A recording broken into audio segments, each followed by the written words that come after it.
Walter Carter here with a Gibson All-American tenor banjo made in 1930. This was Gibson's fanciest model, introduced that year in the middle of a depression and also at what we tend to think of as the end of the banjo era. So it raises the question, why? You have to go back a few years in Gibson history to explain that. Although Gibson dominated, and you could even say invented, the mandolin market in the early 20th century, but as music began to change and preferences for instruments began to change, Gibson suddenly fell behind. From the late teens onward, up until World War II, Gibson was playing catch-up. The market was going to the banjo in the teens with the arrival of jazz music and what would become known as Dixieland. Gibson didn't have a banjo. They introduced their first one in 1918, and I think it was an embarrassing design. Even at the turn of the century, banjo makers had started putting metal tone rings around the rim of their banjos to make them brighter and louder. And Gibson came with a banjo that had two concentric rims with just an air pocket in the middle and the head resting on those. They were thuddy if you could hear them at all.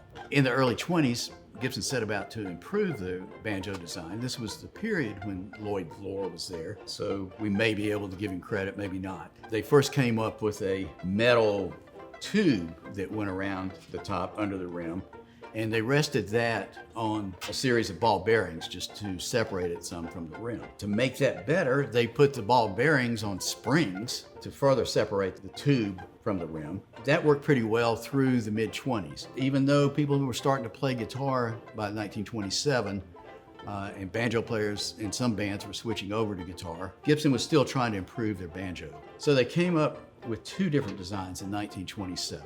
One had a tone ring with an opening, a cross-section shaped like a U, not a symmetrical U. One arm of it was a little higher. That caused the rim to slope down, and that became what we call today the archtop style.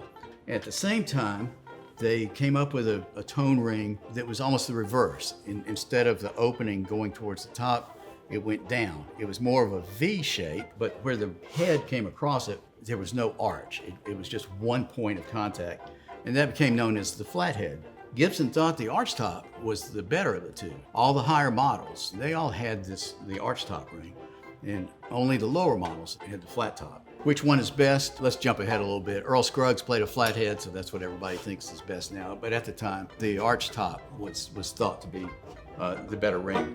Despite the onset of the Depression, Gibson, trying to blow everybody else out of the water, in 1930 came up with the All-American. It is All-American. You know, eagle, shield on the back, eagle on the headstock. The owner of this banjo played it, which is unusual. Usually there's more left on the fingerboard. It's a fancy pearloid fingerboard, and it was engraved and hand-tinted with scenes of Americana. Somewhere in here was a Statue of Liberty, covered wagon with a Capitol building, a log cabin representing Abraham Lincoln.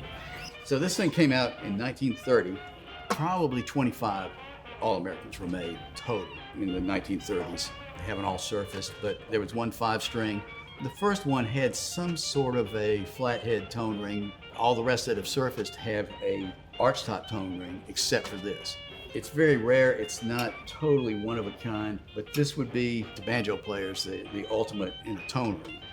Obviously, with the Depression lingering on, the high price of this instrument, and changing musical taste, there wasn't much future for a banjo like this.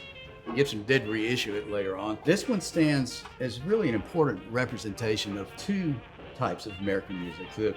The flathead tone ring became the signature sound of bluegrass music, a distinctly American genre.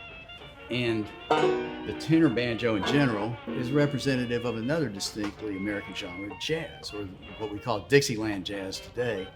So I think this banjo truly lives up to its name, the All-American.